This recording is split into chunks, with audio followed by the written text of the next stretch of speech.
Hello everyone. कल की presentation के कंटिन्यूशन में आज हम लोग मास स्पेक्ट्रोमेट्री में फ्रेगमेंटेशन पैटर्न्स जो थे अलग अलग उनको थोड़ा डिटेल में देखने जा रहे हैं। तो सबसे पहले हम लोग सिंपल क्लीवेज फ्रेगमेंटेशन टाइप देखने जा रहे हैं। ये बेसिकली दो टाइप का होता है, होमोलाइटिक एंड हेटेरोलाइटिक बॉन्ड क्लीवेज। तो इसमें हम सबसे पहले होमोलाइटिक क्लीवेज का जो पार्ट है इसको देख रहे हैं। तो होमोलाइटिक क्लीवेज में जो मॉलिक्यूलर आयन होता है ये जब फ्रेगमेंटेशन में जाता है तो ये कुछ डॉटर आयंस और फ्री रेडिकल को फॉर्म करता है। अब मैंने जैसे पहले भी बताया था, ये फ्रेगमेंटेशन जो होगा या कोई भी फ्रेगमेंटेशन जो होता है उसमें जो डॉटर आयन फॉर्म हो रहा है या फिर जो फ्री रेडिकल फॉर्म हो रहा है उनकी स्टेबिलिटी पे डिपेंड करेगा। पॉसिबिलिटीज होंगी फ्रेगमेंटेशन की, तो जिसमें ज़्यादा स्टेबल डॉटर आयंस या फ्री रेडिकल्स फॉर्म होंगे उनको फेवर करा जाएगा। अब जैसे मैंने आपको पहले भी बताया था कि होमोलाइटिक क्लीवेज जो होता है इसके तीन टाइप्स होते हैं, तीन अलग अलग मोड्स होते हैं यहाँ पे। इसमें हम सबसे पहले मोड 1 को देखने जा रहे हैं। तो मोड 1 में बेसिकली अल्फा बीटा बॉन्ड जो होता है इसका क्लीवेज होता है। मोड 1 होता कहाँ पर है, सबसे पहली बात हम बात करें अगर, ये ऐसे कंपाउंड्स में होगा जिनमें कार्बन एटम किसी हेटेरो एटम के साथ बाय सिंगल बॉन्ड बॉन्डेड होगा। जैसे हम यहाँ पे एक केस लिख रहे हैं, तो यहाँ पे कार्बन और जो हेटेरो एटम है इसके बीच में सिंगल बॉन्ड है, तो यहाँ पे अल्फा बीटा बॉन्ड क्लीवेज होगा। तो मैंने यहाँ पे अल्फा और बीटा शो कर रखा है। तो ये जो अल्फा बीटा बॉन्ड है यहाँ पे ये बॉन्ड क्लीवेज होगा। सबसे पहले स्टेप में हम लोग यहाँ पे देख रहे हैं कि इलेक्ट्रॉन आयनाइजेशन मेथड से यहाँ पे आयनाइजेशन हो रहा है। और अब मैं इसको जो फ्रेगमेंटेशन हो रहा है इसको मैं प्रेजेंट कर रहा हूँ। तो जो ये मॉलिक्यूलर आयन फॉर्म हुआ है इलेक्ट्रॉन इम्पैक्ट के बाद, ये मॉलिक्यूलर आयन फ्रेगमेंटेशन में जा रहा है और इसमें ये अल्फा बीटा बॉन्ड है इसका क्लीवेज होगा। और यहाँ पे इस बॉन्ड में दो इलेक्ट्रॉन्स इन्वॉल्व होंगे बॉन्डिंग में। तो यहाँ पे जो इलेक्ट्रॉन इन्वॉल्व होगा ये मूव करेगा इस तरफ, और ये जो एक्स पे रेडिकल होगा और इलेक्ट्रॉन होगा ये भी कार्बन और एक्स के बीच में डबल बॉन्ड फॉर्म करेगा। और एक इलेक्ट्रॉन जो यहाँ बचा रह जाएगा ये एल्काइल ग्रुप आर पे मूव करेगा और यहाँ पे फ्री रेडिकल फॉर्म हो जाएगा। हम लोग को पता है कि कार्बन और हेटेरोएटम के बीच में सिंगल बॉन्ड होता है। ऐसे कंपाउंड्स अल्कोहल्स, अमीन्स, ईथर्स जो होते हैं इनमें इस तरह का क्लीवेज यानी मोड 1 टाइप क्लीवेज जो होगा ये पॉसिबल होगा। इसको फर्दर समझने के लिए हम लोग यहाँ पे अलग अलग आइसोमेरिक ब्यूटाइल अल्कोहल के केस देख रहे हैं। तो जैसे हम प्राइमरी ब्यूटाइल अल्कोहल का केस देख रहे हैं, इसमें ये जो अल्फा बीटा बॉन्ड है इसका क्लीवेज हो रहा है, जैसे कि अभी मैंने पहले बताया था ऊपर जो ये इसका मैकेनिज्म बताया था। तो उसी तरीके से यहाँ पर जैसे इस वाले केस में हम अल्फा बीटा बॉन्ड का क्लीवेज देख रहे हैं, इसी तरह से प्राइमरी ब्यूटाइल अल्कोहल में भी OH ग्रुप के बाद वाला कार्बन जो अल्फा कार्बन है और जो बीटा कार्बन है इसके बीच का बॉन्ड का क्लीवेज होगा। तो यहाँ पे हम ये रेडिकल फॉर्म देख रहे हैं और ये यहाँ पर डॉटर आयन बनेगा। मॉलिक्यूलर आयन था, इसका मास बाय चार्ज रेशियो 74 होगा। इसको हम आराम से कैलकुलेट कर सकते हैं, जितने भी एटम्स हैं उनका एटॉमिक मास को जोड़ करके हम इसे निकाल सकते हैं। और इसी तरीके से जो ये डॉटर आयन फॉर्म होगा इसका मास अपॉन चार्ज रेशियो 31 जो होता है इसको भी हम आराम से यहाँ पे निकाल सकते हैं। सेकेंडरी अल्कोहल ब्यूटाइल अल्कोहल का केस देख रहे हैं हम लोग। तो इसमें हम देख रहे हैं कि ये पहले वाला जो प्राइमरी ब्यूटाइल अल्कोहल था उसकी आइसोमेरिक फॉर्म है, और ये जो सेकेंडरी कार्बन है जिससे ये OH ग्रुप जुड़ा हुआ है। तो यहाँ पे अल्फा बीटा क्लीवेज हम कर सकते हैं, दो तरीके से कर सकते हैं, यहाँ से भी कर सकते हैं और इधर से भी कर सकते हैं। इधर से क्यों फेवर करा गया है, क्योंकि यहाँ पे जो फ्री रेडिकल फॉर्म होगा ये ज़्यादा स्टेबल होगा। एम्बाई रेशो की बात करें तो यहाँ पे जो मॉलिक्यूलर आयन है इसका एम्बाई रेशो पहले वाले प्राइमरी ब्यूटाइल अल्कोहल की तरह ही 74 होगा, लेकिन जो अब यहाँ पर M/E45 की जो पीक मिल रही है हमें इस आयन के लिए, ये कैरेक्टरिस्टिक हुआ है सेकेंडरी ब्यूटाइल अल्कोहल के लिए। तो अगर हमारे पास ब्यूटाइल अल्कोहल है, प्राइमरी ब्यूटाइल अल्कोहल है, उसको हम कंफर्म कैसे करेंगे? मास स्पेक्ट्रम में हमें 74 के साथ 31 की अगर पीक मिलेगी तो प्राइमरी ब्यूटाइल अल्कोहल होगा, और अगर सेकेंडरी ब्यूटाइल अल्कोहल होगा तो यहाँ पे 74 के साथ साथ हमें 45 की पीक मिलेगी।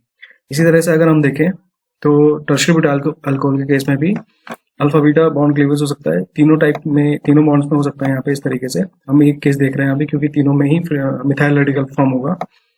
और यहाँ पे भी 74 की पीक तो मिलेगी ही, लेकिन क्योंकि मॉलिक्यूलर आयन जो डॉटर आयन है इसका मॉलिक्यूलर मास बढ़ गया है, तो जो नई पीक मिलेगी हमें यहाँ पे टर्शियरी ब्यूटाइल अल्कोहल के केस में ये 59 MBE पे मिलेगी। तो हम लोग देख रहे हैं यहाँ पे कि जो प्राइमरी अल्कोहल है, सेकेंडरी अल्कोहल है और टर्शरी आइसोमेरिक अल्कोहल जो होंगे उनको हम आराम से यहाँ पर कैरेक्टराइज कर सकते हैं इस तरीके से। अब on the basis of mode 1 type cleavage, यहाँ पे मैंने यहाँ पे 2 क्वेश्चन दिए हैं।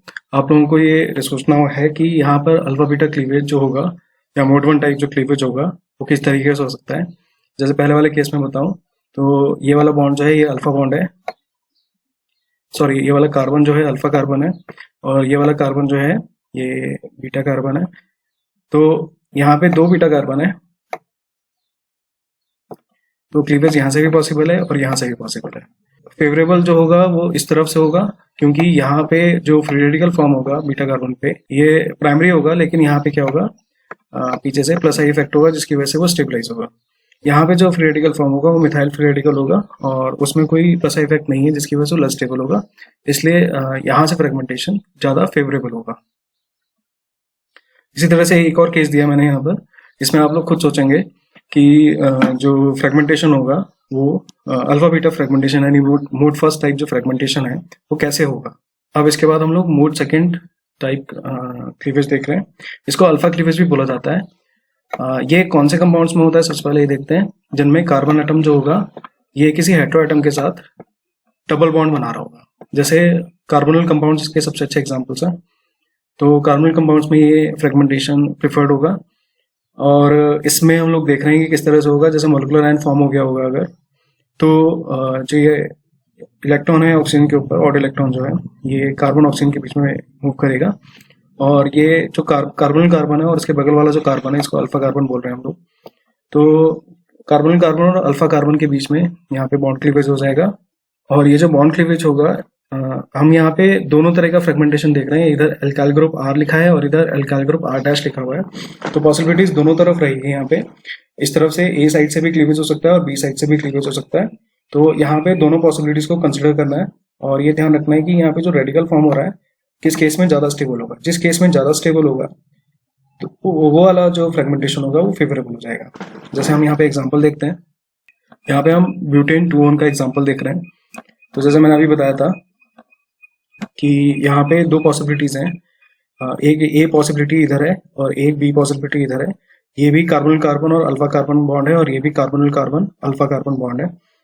तो यहाँ पे जैसे मैंने ए वाला फ्रेगमेंटेशन शो करा है, इसी तरह से बी वाला फ्रेगमेंटेशन भी हो सकता है। तो ए वाला फ्रेगमेंटेशन जब हो रहा है तो यहाँ पे इथाइल फ्री रेडिकल फॉर्म हो रहा है, जब बी वाला फ्रेगमेंटेशन हो रहा है तो यहाँ पे मिथाइल फ्री रेडिकल फॉर्म हो रहा है। हमको पता है कि जो इथाइल फ्री रेडिकल ज्यादा स्टेबल होता है क्योंकि इसमें प्लस आई इफेक्ट है CH3 ग्रुप का, तो ये वाला जो फ्रेगमेंटेशन हो जाएगा ये फेवर्ड हो जाएगा। अगर हम मास अपॉन चार्ज रेशियो की बात करें तो हमें यहाँ पर मास अपॉन चार्ज MIE43 की जो पीक मिलेगी उससे ये कंफर्म होगा कि इसमें इस तरह का ग्रुप है, मतलब CH3CO ग्रुप है। तो ये जो फ्रेगमेंटेशन टाइप है ये हमें कीटोन्स में, ईस्टर्स में, अमाइड्स जैसे कंपाउंड्स में हमको मिलेगा। इंपॉर्टेंट बात ये ध्यान रखनी है कि CN group C double bond N and C double bond S इस तरह का फ्रेगमेंटेशन शो नहीं करते हैं। अब यहाँ पे 2 एग्जांपल्स हैं। तो ये कार्बोनिल कार्बन है यहाँ पर ईस्टर ग्रुप का, तो यहाँ पे इस बॉन्ड का क्लीवेज होगा और यहाँ पे फ्री रेडिकल फॉर्म होगा और यहाँ पे जो आयन फॉर्म होगा उसका मास अपॉन चार्ज रेशियो आप लोग कैलकुलेट कर सकते हैं आराम से। इसी तरह से इस केस में भी 2 पॉसिबिलिटीज है, यहाँ से भी फ्रेगमेंटेशन हो सकता है और यहाँ से भी फ्रेगमेंटेशन हो सकता है और दोनों का मास अपॉन चार्ज रेशियो, जब इधर से फ्रेगमेंटेशन होगा तो ये वाला आयन फॉर्म होगा, इसका मास अपॉन चार्ज रेशियो हम निकाल सकते हैं और जब इधर से फ्रेगमेंटेशन होगा तो ये वाला आयन फॉर्म होगा,